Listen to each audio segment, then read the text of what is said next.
వాక్యం చదవండి.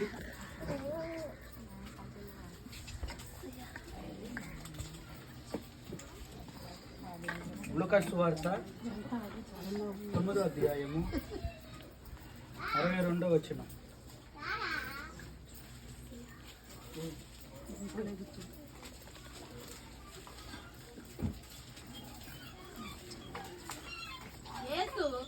నా గది మీద చెయ్యి పెట్టి వెనుక తట్టు చూచువాడెవడును దేవుని రాజ్యమునకు పాత్రుడు కాడని వానితో చెప్పాను. దేవుని స్తోత్రం. దేవుని బిడ్డలారా, ఈరోజు పరిశుద్ధాత్మ దేవుడు మనకు బయలుపరిచిన వాక్య సందేశం ఏంటంటే, యేసు ఏమని మాట్లాడుతున్నాడంటే, ప్రభువైన యేసుక్రీస్తు ఆయన తన నోటితో స్వయంగా చెప్పిన మాట. ఏంటి ఆ మాట అంటే, బైబిల్ చెబుతోంది, యేసు నాగటి మీద చెయ్యి పెట్టి వెనుక తట్టు చూచువాడెవడును దేవుని రాజ్యానికి పాత్రుడు కాడు. అంటే ఇప్పుడు దీని అర్థం ఏంటి? దేవుని రాజ్యానికి పాత్రుడు కాడు. పాత్రుడు అంటే ఎవరు? దేవుని బిడ్డలారా గమనించండి, పాత్రుడు అంటే ఎవరు? దేవుని బిడ్డలారా గమనించండి, పాత్రుడు, ఈ వ్యక్తి నాకు పాత్రుడు, ఈ వ్యక్తి నాకు పాత్రుడు అని ఎవరిని అంటాం? అర్హులను పాత్రులు అంటాం. మిత్రుడు దానికి అర్హుడు, దాని రాజ్యానికి, దేవుని రాజ్యానికి మరి వెళ్ళగలిగిన హక్కు కలిగిన వాడు ఎవడంటే వెనక్కి తిరిగి చూడని వాడు. స్తోత్రం. దేవుని స్తోత్రం చెప్పండి. లోతు భార్య ఏం చేసింది చెప్పండి? వెనక్కి తిరిగి చూసి. చాలా మంది ఏమనుకుంటారంటే, ఏదో లోకాశలు కలిగి ఉంది అని. ఏం కారణం మనకు అనవసరం లేదు. ఒకవేళ లోతుకి నలుగురు కుమార్తెలు ఉన్నారని కొంతమంది వాదన చేస్తున్నారు బైబిల్ పండితులు. ఇంకో ఇద్దరు కుమార్తెలు కాలిపోతున్నారు, ఒక ఇద్దరు కుమార్తెలు పరిగెత్తుకుంటూ వెళ్తున్నారు, ఇంకొక ఇద్దరు కుమార్తెలు కాలిపోతున్నారు, అల్లుళ్ళు కాలిపోతున్నారు అని, ఏమో బిడ్డల మీద ప్రేమతో తిరిగిందని కొంతమంది బైబిల్ పండితులు, కొంతమంది అభిప్రాయం. కొంతమంది రకరకాలైన కారణాలు, రీజన్స్ ఏమైనా ఉన్నాయి. అది ఏదైనా సరే, కారణం ఏదైనా సరే, అక్కడ విషయం ఏంటంటే దేవుని ఆజ్ఞ మీరకూడదు. అది ముఖ్యమైన విషయం. దేవుని స్తోత్రం. కారణాలు 100 చెప్పుకోవచ్చు, కారణాలు ఎన్నైనా ఉండొచ్చు, తీసి పక్కన పెట్టేసేసేయండి. అసలు ముఖ్యమైనది ఏంటంటే దేవుడు ఆజ్ఞ, అంటే దేవుడు చెప్పిన మాట మీరటమే శాపం, అక్కడ భయంకరమైనటువంటి స్థితికి కారణమయ్యింది. ఇక్కడ బైబిల్ కూడా అదే చెబుతుంది, నాగటి మీద చెయ్యబెట్టి వెనక్కి తిరిగి చూచువాడు దేవుని రాజ్యానికి పాత్రుడు కాడు. దేవుని స్తోత్రం. నాగటి మీద చెయ్యి అంటే ఏంటి? అమ్మా మీరు చెప్పండి. నాగటి మీద చెయ్యి పెడతాం అంటే ఏంటి? గమనించండి, అసలు నాగలంటే ఏంటి? అవును, నాగలంటే ఏంటి చెప్పండి. చేను దున్నేది. రెండు ఎద్దులకి మధ్యలో ఒక నాగలిని పెట్టి మనిషి ఆ నాగలి దగ్గర వెనకాల పట్టుకొని ఆ నాగల్ని భూమిలో ఆ ఎద్దు లాక్కుంటూ వెళ్ళిపోతూ ఉంటే ఆ నాగలితో ఆ భూమిని దున్నుతాడు. దేవుని స్తోత్రం. దున్నుకుంటూ వెళ్తారు. నాగలికి ముక్కు భాగంలో పుష్టిగా ఎంత బారు పొదునుగా ఉండేలాగా ఒక విధానాన్ని తయారు చేసి పడతారు. దాన్ని మునుకోలు అంటారు. దానికి ఎదురు పడింది ఏది కూడా ఉండదు, అది చీల్చుకొని పగిలిపోద్ది. ఏది అడ్డం వచ్చినా దానికి ఏమైద్ది? చీల్చుకుపోయిద్ది, దూసుకుంటూ వెళ్ళిపోతూ ఉంటది. అది అంటే పొలాన్ని దున్నడానికి, పొలాన్ని సాగు చేయడానికి, సేద్యపరచడానికి, పొలం దున్నడానికి ఉపయోగించేదే నాగలి. పొలాన్ని దున్నడానికి ఉపయోగించేటువంటిది నాగలి. మరి ఆ నాగలి అనబడేటువంటి దానిని పట్టుకొని ఏం చేయాలంటే పొలాన్ని ఏం చేయాలి చెప్పండి? దున్నాలి. దేవుని స్తోత్రం. దున్నితే అది నెర్రులుగా దున్నిన తర్వాత అక్కడ విత్తనాలు జల్లినప్పుడు వర్షం పడిద్ది, నీళ్ళు వస్తాయి, దేవుడు వర్షం ఇస్తాడు. అప్పుడు ఆ విత్తనాలు ఏమవుతాయి చెప్పండి? భూమిలో పడి తిరిగి మరలా ఫలిస్తాయి. ఆ ఫలించి దేవుని రాజ్యానికి వారసులుగా మార్చబడతారు. దేవుని స్తోత్రం.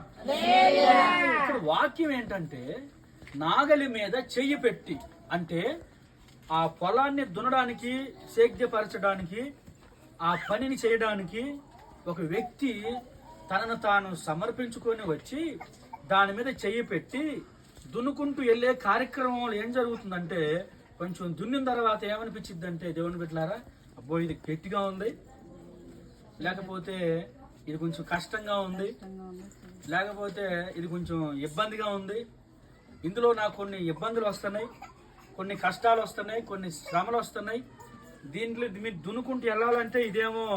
ఇప్పుడు భూమి ఒక్కొక్క భూమి ఒక్కొక్క ప్రాంతంలో ఒక్కొక్క విధానంగా ఉంటుంది. కొన్ని ప్రాంతాల్లో గట్టిగా ఉంటది, కొన్ని ప్రాంతాల్లో మెత్తగా ఉంటది, కొన్ని ప్రాంతాల్లో అచ్చగా రాళ్ళు ఉంటాయి అన్నమాట, పెద్ద పెద్ద ఎర్రాళ్ళు, కొండరాళ్ళు ఉంటాయి. ఇప్పుడు నేను అట్లా ఉన్న ప్రదేశంలో దున్నను, అంత నాకు మెత్తగా ఉండాలంటే చెప్పండి, దేవుని విద్యార్థి గమనించండి. ఇదిగో నేను వాక్యం చెప్పాలంటే నాకు మైక్ ఉండాలి, లేకపోతే వాక్యం చెప్పను. నేను పాట పాడాలంటే మైక్ ఉండాలి, లేకపోతే అసలు పాటే పాడను. నేను వస్తున్నానంటే పెద్ద బొమ్మేసి ఆల్మోస్ట్ వేసి నన్ను బాగా పొగడాలి, లేకపోతే రాను. 5,000 రూపాయలు కానికిస్తేనే నేను వచ్చి వాక్యం చెబుతా, లేకపోతే చెప్పను. దేవుని బిడ్డలారా గమనించండి. కనీసం 500 మంది అన్నా ఉంటేనే వచ్చి వాక్యం చెప్తాను, లేకపోతే నేను రాను. ఒక ఆయన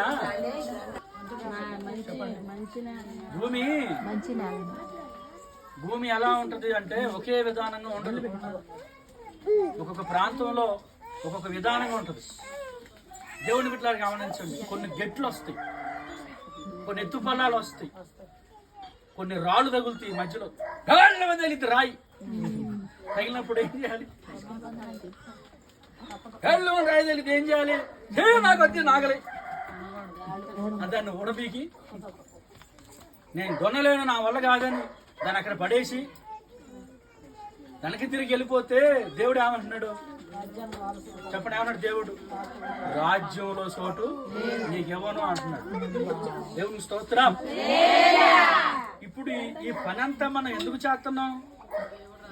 రాజ్యంలో చోటు కోసమే కదా. ఒక్కొక్కరికి ఒక్కొక్క పని. మీ పని ఏంటి? 1 గంటకో 2 అయిపోయే టైంకో రావటం, కొంచెం పనులు అయిపోతే కందలాడే రావటం. వచ్చి మీరు చేసేది ఏంటి? పాటలు పాడటం, ప్రార్థన చేయటం, ఆరాధన చేయటం, సాక్ష్యం చెప్పడం, వాక్యం వినడం, ముగించుకొని ప్రార్థన చేసుకొని దేవుడు ఇచ్చిన దాంట్లో నుంచి కానుకేయటం, తిరిగి ఇంటికి వెళ్ళిపోవటం మీ పని. నా పని ఏంటి? దేవుని వాక్యాన్ని ప్రకటించడం నా పని. మీకు అర్థమవుతుందా? ఆరాధించటం, దేవుని స్తుతించటం, దేవుని గణపరచటం, దేవుని సన్నిధికి వచ్చి మరి మీ బాధలను చెప్పుకోవడం ఎవరి బాధ్యత? మీ పని అది. మీరు మీ బాధలు మీరే దేవుడికి చెప్పుకోవాలి. మనసారా దేవుడిని మీరు ఆరాధన చేసుకోవాలి. దేవుని బిడ్డలారా గమనించండి. సాక్ష్యములో బాధలు తక్కువ చెప్పాలి, ప్రార్థనలో బాధలు ఎక్కువ చెప్పుకోవాలి. దేవుని స్తోత్రాలు. నిజమే, మీకు అర్థమవుతుందా? మనకేంటంటే నా బాధలన్నీ ఆమె వినాలి, లేకపోతే ఆమె వినాలి, లేకపోతే ఆమె వినాలి, ఏం వినాలి? వాళ్ళు వినాలని మనం అనుకుంటాం. ఎవరు వినాలి చెప్పండి? మన బాధలు ఎవరు వినాలి? దేవుడు వినాలి. దేవుని స్తోత్రం. దేవుడు నడిచిన పద్ధతి ఏంటి? దేవుడు మన బాధలు వినే పద్ధతి ఏంటంటే ప్రార్థన. చెప్పండి ఏంటది? ప్రార్థనే దేవుడు మన బాధలు వినే పద్ధతి. మరి సాక్ష్యం అంటే ఏంటి? దేవుడు నీకు ఏదైనా మేలు చేస్తే, దేవుడు నామానికి మహిమ కలిగే కార్యం ఏదైనా ఉంటే అప్పుడు దాన్ని సాక్ష్యం చెప్తే అది అనేకులని దేవుని మహిమపరుస్తారు. దేవుని స్తోత్రం. దేవుని బిడ్డలారా, అది మీ పని. దేవుని వాక్యం చెప్పడం మా పని, మీ కొరకు ప్రార్థన చేయడం మా పని. దేవుని బిడ్డలారా, మనందరం కలిసి ఇప్పుడేనండి ఎక్కడ చేయి పెట్టామంటే నాగలి మీద. ఇది పాయింట్. దేవుని స్తోత్రం. ఎక్కడ చేయి పెట్టామని చెప్పండి. మనం అది ఇప్పుడు నాగలి మీద చెయ్యి ఎవరెవరు పెట్టారు? ప్రార్థనకు వస్తున్న ప్రతి బిడ్డ కూడా నాగలి మీద చేయి పెట్టినట్టే. అందులో సావుకులు ఉండొచ్చు, పెద్దలు ఉండొచ్చు, పిల్లలు ఉండొచ్చు, ఏమండి యవనస్తులు ఉండొచ్చు, వృద్ధులు ఉండొచ్చు, ఎవరైనా సరే ప్రతి ఒక్క మనిషి, పెద్దోళ్ళైనా చిన్నోళ్ళైనా, పెద్ద పాస్టర్లైనా పొట్ట పాస్టర్లైనా బక్క పాస్టర్లైనా ఎప్పుడైనా సరే అందులో అందరూ ఉండొచ్చు. ఎవరెవరు తలాంతులు కొద్ది దేవుడు వారిని వాడుకుంటాడు. అందరు ఎక్కడ పెట్టారు చెయ్యా? నాగటి మీద. దేవుడికి స్తోత్రం. మరి నాగలి మీద చేయి పెట్టినప్పుడు ఆ నాగలి పని ఏంటి చెప్పండి? దున్నే పనే. దున్నుకుంటే దేన్ని దున్నాలి? దేవుని బిడ్డలారా, పొలమును దున్నాలి. దేవునికి స్తోత్రం. మంచి పాటను పాడతాడు. ఏంటండి అది? కోతెంతో విస్తారమో కోసేటి పనివారు కొదువుగా, కోతెంతో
పరిగెత్తే వాళ్ళు, ప్రభు కోసం అవసరమైతే ప్రాణం పెట్టే వాళ్ళు కావాలి.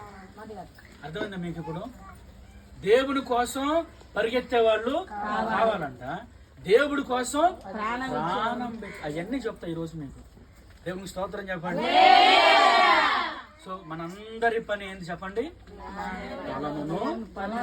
పొలము అంటే అర్థం చెబుతున్నానండి. పొలము అంటే దేవుని సంఘము. దేవుని స్తోత్రం. దేవుని రాజ్యం. పిల్లరా, దేవుని పని, దేవుని సంఘం, దేవుని రాజ్యం. ఈ లోకంలో మనం నాగలి పట్టుకున్నాం. నాగలి పట్టుకుని మనం దున్నుకుంటూ వెళ్తున్నాం. దున్నుకుంటూ వెళ్ళేటప్పుడు కొన్ని గెట్లు వస్తాయి. గెట్లు, ఆ గెట్లను కూడా మనం ఏం చేయాలి చెప్పండి? శ్రమలు వస్తాయి, నిందలు వస్తాయి, అవమానాలు వస్తాయి. పిల్లలు గమనించండి, బాధలు వస్తాయి, ఆకలి దప్పుకులు వస్తాయి, వస్త్రహీనత రావచ్చు. ఆ కొన్ని నెలలు, ఒక్కొక్క నెల కఠినమైన స్థితి రావచ్చు. డాక్టర్ కట్టుకోలేని స్థితి రావచ్చు, సీటు కట్టుకోలేని స్థితి రావచ్చు, అన్నం తినలేని స్థితి రావచ్చు, అనారోగ్య స్థితి రావచ్చు. పిల్లరా, కొన్నిసార్లు జీవితంలో ఎన్నో అవమానాలు, నిందలు కలగచ్చు. అయినప్పటికీ కూడా పట్టుకున్న నాగల్ని కట్టకూడదండి. దేవునికి స్తోత్రం. హల్లెలూయా. ఏం చేయకూడదు చెప్పండి? నాగలు మాత్రం వదిలిపెట్టకూడదు. ఆ నాగలు పట్టుకొని దున్నుకుంటూ వెళ్ళాలి. గెట్లు వచ్చినా దున్నుకుంటూ వెళ్ళాలి. రాళ్ళు వచ్చినా, కొండలు వచ్చినా సరే పగల కొట్టుకుంటూ వెళ్ళాలి. కానీ నాగలు అక్కడ పడేసి ఈ ప్రార్థన వద్దు, ఈ దేవుడు వద్దు ఏమొద్దు అని వెనక్కి తిరిగి వెళ్ళకూడదు. ఒకవేళ అలా వెనక్కి తిరిగి వెళ్తే దేవుని రాజ్యంలో మనకు చోటు లేదంటున్నాడు దేవుడు. దేవుని స్తోత్రం. దేవుని బిడ్డలారా గమనించండి, దేవుని వైపు చూసి నాగలి మీద చెయ్యి పెట్టి వెనక్కి తిరిగి చూడకూడదు, ముందుకే వెళ్ళాలి మన ప్రయాణం. జయశీలుడు యేసును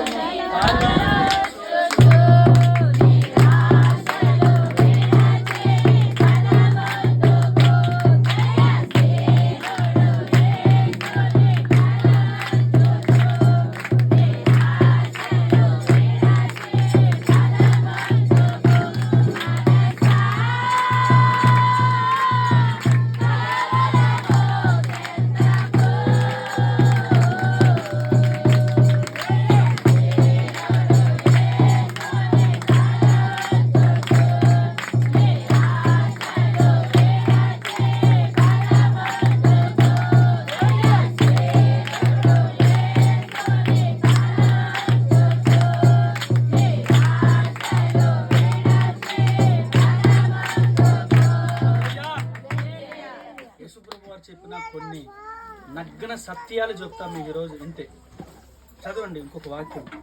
మత్తయి సువార్త 10వ అధ్యాయం 10వ వచనం. మత్తయి సువార్త 10వ అధ్యాయము 10వ వచనం. బాగా గుర్తుపెట్టుకోవాలి.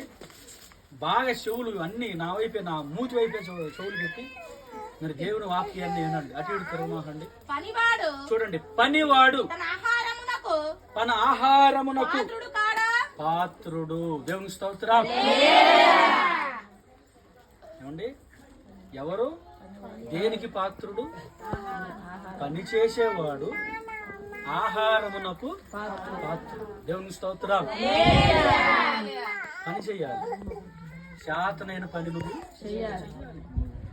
దేవుడు నిన్ను ప్రేమించి నీ చేతిలో ఏదో ఒక పనిని పెట్టాడు. పెట్టాడా లేదా? ఏదో పని, ఉద్యోగము, వ్యాపారము, వ్యవసాయము, పను, లేకపోతే ఏ పని చేత కాదండి, అంట్లు గడిగే పను, లేకపోతే దేవుని సావు, ఏదైనా సరే దేవుడు నిన్ను ప్రేమించి ఏం పెట్టాడు? నీ చేతిలో పని పెట్టాడు. అప్పుడు ఆ పని ఏం చేయాలి? చేస్తే ఆహారం తినడానికి నువ్వు పాత్రుడివి. దేవుని స్తోత్రం. ఈ శాతనైన పని ఏ పని ఉందో, చాలా మంది ఉన్న పనిని బాగొట్టుకొని లేని పని కోసం పరిగెత్తుతూ ఉంటారు. దేవునికి స్తోత్రం చెప్పండి. మేఘంలో నీళ్లు చూసి మంతలో నీళ్లు బాగొట్టుకున్నాడు అంటారు. అప్పుడు దేవునికి స్తోత్రం. మేఘంలో నుంచి నీళ్ళు బ్రహ్మాండంగా వస్తాయి అనుకొని ఉన్న ముంత నీళ్లు పడేసుకున్నాడు. అవి వచ్చింది మళ్ళీ మేఘం తుస్సు పోయింది, ఎండ వచ్చేసింది. దేవునికి స్తోత్రం. దేవుని బిడ్డలారా గమనించండి, ఒక విషయం చెప్తున్నానండి. దేవుడు నిన్ను ప్రేమించి ఇచ్చిందేదో అది నీ చేతిలోనే ఉంది. దేవుడు నీకు ప్రేమించి నీ చేతిలో పెట్టాడు. నీకు చేయగలిగిన పని ఏదో నీ చేతిలో దేవుడు పెట్టాడు. ఆ పని చేస్తే ఆ పనివాడు జీతమునకు ఆహారమునకు పాత్రుడు. దేవుని బిడ్డలారా గమనించాలి, దేవుడు పాత్రుడు పాత్రుడు అనే విషయాలు చెప్తున్నా ఈరోజు. నేను నా గట్టి మీద చెయ్యి పెట్టి అంకి తిరిగి చూసేవాడు ఆయనకి పాత్రుడు కాదు. పని చేసేవాడు ఆయనకి పాత్రుడు అండి. ఇంకొక మాట చెప్తాను మీకు, ఇంకొక సత్యం. మత్తయి సువార్త 10వ అధ్యాయం 37వ వచనం చదవండి. వినండి బాగా. తండ్రినైనను తల్లి అయినను నాకంటే ఎక్కువగా ప్రేమించువాడు నాకు పాత్రుడు కాడు. వామ్మో, ఏంటి దేవుడు ఎంత మాట అన్నాడు? పడిపోయింది క్వశ్చన్ ఇప్పుడు మనకు మైండ్ లో. ఏంటది?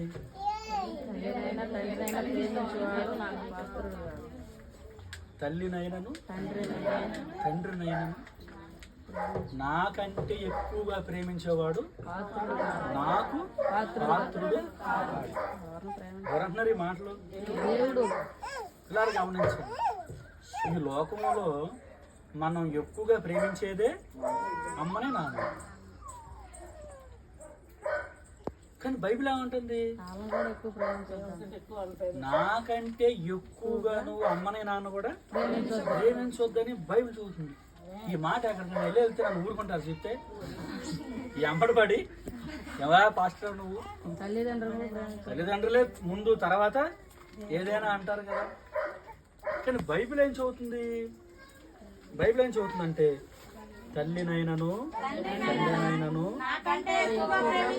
అది అక్కడ పాయింట్ ఉంది. తల్లిని ప్రేమించొద్దని దేవుడు చెప్పలేదు, తండ్రిని ఆదరించొద్దు చూడొద్దని దేవుడు చెప్పలేదు. ఏమన్నాడంటే నాకంటే అది మ్యాటర్. స్తోత్రం చెప్పండి. హల్లెలూయా. ఇంట్లో ఒకడు ఉంటాడు, ఏమంటాడంటే అందరికంటే మొక్కలన్నీ నాకే ఎక్కువగా కావాలంటాడు. అది పిల్లలు ఆడపిల్లలు కానీ మగ పిల్లలు ఎవరు నాకంటే ఎవరికైనా ఎక్కువ పడ్డాయా వాడు ఊరుకోడేగా మొత్తం ఇల్లు బీగి పందిరే చేస్తా అంటాడు. ఆ మూలకి వెళ్తాడు, ఈ మూలకి వెళ్తాడు. దేవుని స్తోత్ర. పిల్లలు గమనించండి, బైబిల్ చదువుతుంది. ఏమని చదువుతుందంటే బైబిల్ దేవుడు అంటున్నాడు నాకంటే ఎక్కువగా నువ్వు ఎవరిని ప్రేమించొద్దు అంటున్నాడు. అది మనం ఏం చేస్తున్నాం అంటే దేవుడి కంటే ఎక్కువగా ఎవరినైనా ప్రేమించామనుకోండి వాళ్ళే మనకి తిరిగి మళ్ళీ ఏం చేస్తున్నారు తెలుసా? విరోధులు అవుతున్నారు. అందుకనే దేవుడు ముందుగానే చెబుతున్నాడు. దేవుని స్తోత్రం. హల్లెలూయా. తినగా తినగా తినగా బెల్లం ఏమైందంట? బాగా తినండి, రోజు తినండి. తింటా ఉన్న ఏమైంది నోరంటే ఏదైపోద్ది అన్నమాట. అలాగే కొన్నిసార్లు దేవుడి కంటే ఎక్కువగా మనం మనుషుల్ని ఎవరినైతే ఎక్కువగా ప్రేమిస్తామో ఆ ప్రేమ ఏమైపోతుంది? విషంగా మారిపోతుంది. దేవుని స్తోత్రం. అది తెలుసుకున్న దేవుడు అందుకనే చెబుతున్నాడు, ఒరే నాయనా నాకంటే ఎక్కువగా మీరు దేని మీద నా ప్రేమ పెంచుకుంటే అది మిమ్మల్ని చివరికి తీసుకెళ్ళి ఎక్కడో పడేసిద్ది. కాబట్టి అందుకని ఎవరిని ఎక్కడ ఉంచాలో అక్కడే లిమిట్స్ లో ఉంచమంటున్నాడు. తల్లినైనా తండ్రినైనా సరే. దేవుని స్తోత్రం. చదువమ్మా అక్కడే. కుమారునైనను కుమార్తెనైనను నాకంటే ఎక్కువగా ప్రేమించువాడు నాకు పాత్రుడు కాడు. ఓ నాయనో. స్తోత్రం చెప్పండి. ఏమిటి దేవుని వాక్యం ఎట్లా ఉంది? అమ్మా నాన్న అన్నాడు, ఇప్పుడు ఏమంటున్నాడు? కూతురునైనా కొడుకునైనా నాకంటే ఎక్కువగా ప్రేమించొద్దు. ఒకవేళ అలా ప్రేమిస్తే నాకు నువ్వు పాత్రుడు కాదు అన్నాడు దేవుడు. దేవుని బిడ్డలా గమనించండి, ఎంత కఠినంగా ఉంది ఈ మాట. ఎందుకంటే మరి దాని ద్వారా ఏదైనా ప్రమాదం ఉందేమో మనకు, అందుకనే దేవుడు చెప్తున్నాడు. అది మనకి అది మ్యాటర్. ఎవరిని కూడా నీ బిడ్డలను కూడా దేవుడి కంటే ఎక్కువగా నువ్వు ఏం చేయకూడదంట? ప్రేమించకూడదండి. దేవుని స్తోత్రం. అమ్మా తెలుసుకోండి వాక్యం. ఎవరిని కూడా ఎక్కువగా ప్రేమించవద్దు, దేవుడినే ప్రేమించాలి. దేవుని స్తోత్రం. మనుషుల కోసం దేవుని దూరం చేసుకోవద్దు. దేవుడే ముఖ్యం, దేవుడే ప్రధానం, దేవుడే మొదటి స్థానం. ప్రతి దానిలో దేవుడికే ప్రథమ స్థానం. అంతేగాని దేవుణ్ణి పక్కన పెట్టి లోకాన్ని మనం హత్తుకోకూడదు. దేవుని స్తోత్రం చెప్పండి. అందుకని మంచి పాట ఉందండి, పాత పాట భలే ఉంటుంది. తల్లిదండ్రుల ప్రేమ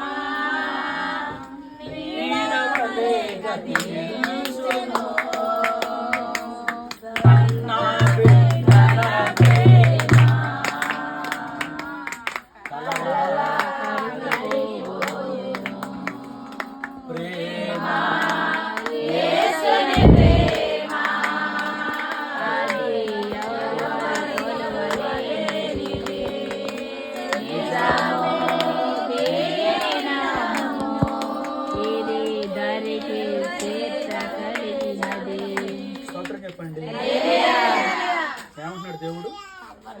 తల్లినైనా తండ్రినైనా నాకంటే ఎక్కువగా ప్రేమిస్తే నీకు రాజ్యం నాకు పాత్రుడు కాదు. మళ్ళా అంటున్నాడు నీ కొడుకునైనా కూతురునైనా నాకంటే ఎక్కువగా నువ్వు ప్రేమిస్తే నువ్వు నాకు పాత్రుడివి కాదు. వామ్మో. దేవుని బిడ్డలారు గమనించండి. అంటే దాని అర్థం ఏంటంటే దేవుని బిడ్డలారా, ప్రతి ప్రేమకి పరిమితులు ఉన్నాయని దేవుని చెప్తాం. కానీ దేవుడి ప్రేమకు, ఆయనకి మనకున్న ప్రేమకి పరిమితి లేదు. దేవుని స్తోత్రం. దేవుణ్ణి ఎక్కువగా ప్రేమించాలి. ఇంకో వాక్యం చదువుకుందాం.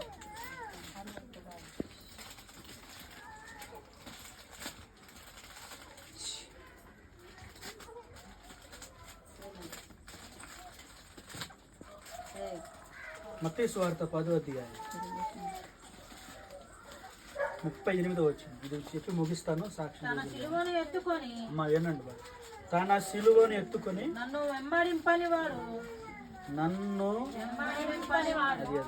ఎంబడించని వాడు నాకు పాత్రుడు కాడు. పాత్రం చెప్పండి. అంటే ఇప్పుడు ఎవరు పాత్రుడు మరి ఆ లెక్కలో? ఏమంటున్నాడు దేవుడు? మీకు అర్థమైంది? సిలువను ఇటు నా వైపు చూడండి, అర్థమైంది. సిలువను ఎత్తుకొని నన్ను ఎవడైతే ఎంబడించకుండా ఆ శివుని ఎత్తేసి ఉరుగుతాడు అని తిరిగి వాడు నాకు పాత్రుడు. మరి ఎవరు పాత్రుడు మరి ఆ లెక్కలో? ఎవరు పాత్రుడు మరి? ఆ సిలువను ఎత్తుకొని ఆయన అమ్మడించుకుని వెళ్ళేవాడే ఆయన పాత్రుడు. స్తోత్రం. చాలా వెరైటీగా ఉంది వాక్యం. దేవునికి స్తోత్రం చెప్పండి. పాస్టర్ గారు అండి, దేవుడి దగ్గరికి వస్తే ఏదైనా బాధలు పోతాయేమని మేము అనుకుంటుంటే బాధలు మోసుకుంటూ వెళ్ళాలని చెబుతాయండి అన్నారు మీరు. బాధల్ని సులువుని భుజం మీద వేసుకొని ఈడ్చుకుంటూ సచ్చేదాకా వెళ్ళేవాడే రాజ్యం అంటున్నాడు దేవుడు. ఏం చేయాలంటే వాటిని, బాధల్ని, కష్టాలని, ఇబ్బందులన్నిటినీ భుజం మీద పెట్టుకొని ఏం చేయాలంట? మోసుకుంటూ రోజు అవన్నీ మోసుకుంటూ చనిపోయేదాకా రాకటి వరకు ఎవరిని వెంబడించాలంట? అమ్మను కాదు, నాన్నను కాదు, భార్యని కాదు, భర్తని కాదు, పిల్లలారా సినిమా ఆటర్ని కాదు, లోకస్తుల్ని కాదు, సెలబ్రిటీలను కాదు. ఆడొస్తాడు, ఈ సబ్బు వాడండి అని చెప్తాడు. ఏం చెబుతాడు? ఈ సబ్బు వాడండి మమ్మీ అంటాడు. నువ్వు మమ్మీ అంటాడు. మనం ఏమనుకుంటాం? వాడు ఆ సబ్బు వాడుతున్నాడేమో అనుకుంటాం. మీరు వెళ్ళి అడగండి, అరే బాబు ఆశ్చర్యపడి సబ్బు ఆడిచ్చావు కదా, నువ్వు వాడుతున్నావా ఈ సబ్బు అని అడిగితే ఏమంటాడు? నేను ఆ సబ్బు వాడినండి. మరి ఎందుకు ఆడిచ్చు? నా వృత్తి అది, నా గుప్తి అది. మీకు అర్థమవుతుందా? ఇప్పుడు మీకు అర్థమైందా? దేవుని బిడ్డలు గమనించండి, ఎవరిని మనం వెంబడించకూడదు. లోకనాథుల్ని ఎవరిని మనం వెంబడించకూడదండి. మరి ఎవరిని వెంబడించాలి? ఇప్పుడు యేసయ్యను వెంబడించాలి. దేవునికి స్తోత్రం. యేసయ్యను వెంబడించుకుంటూ మనం వెళ్తున్నప్పుడు మన జీవితంలో కొన్ని శ్రమలు, కొన్ని ఎత్తుపల్లాలు, కొన్ని గట్లు వస్తాయి, కొన్ని కొండలు వస్తాయి, లోయలు వస్తాయి, బాధలు వస్తాయి, అవమానాలు వస్తాయి. అయినప్పటికీ సిలువను భుజం మీద పెట్టుకొని మోసుకుంటూ మనము వెళ్ళాలి. దేవునికి స్తోత్రం. నాకు కుదరదు, నా వల్ల కాదు, నేను భరించలేను, ఈ ప్రార్థన ఏం లేదు ఏసయ్యను కాసేపు అరుగు మీద కూర్చోబెట్టి, ఏసయ్యా కాసేపు అరుగు మీద కూర్చో, నేను వెళ్ళి ఫైటింగ్ చేసి వచ్చేస్తా అంటే కుదిరిద్దా? హల్లెలూయా. కాబట్టి కొడుతుంది ఏమర్థం? హల్లెలూయా. దేవుని బిడ్డలు గమనించండి, యేసయ్యను పక్కన పెట్టి నేను యుద్ధంలోకి వెళ్తానంటే కుదరదండి. దేవుని బిడ్డలారా గమనించండి, సిలువను పక్కన పెడతానికి అవకాశం లేదండి. ఒకవేళ సిలువను గనక నువ్వు పక్కన పెట్టావంటే నువ్వు ఆయనకు పాత్రుడవు, ఆయనకు పాత్రురాలు మనం కాదండి. కాబట్టి ఆ సిలువను ఏం చేయాలి? ఇప్పుడు భుజం మీదే వేసుకోవాలి. ఎందుకంటే మనందరి పాప భారం ప్రభు అయిన యేసుక్రీస్తు భుజం మీద ఆయన మోసాడు. కాబట్టి ఆ సిలువను మనం కూడా భుజం మీద వేసుకొని మోసుకుంటూ దేవుని రాజ్యానికి దేవుడు మన జీవితాల్లో ఫలింపునిచ్చును గాక. అనుదినము సిలువను ఎత్తుకొని పరుగు తీస్తూ దేవుని రాజ్యానికి వారసుడుగా, పాత్రులుగా మన దేవుడు చేయును గాక.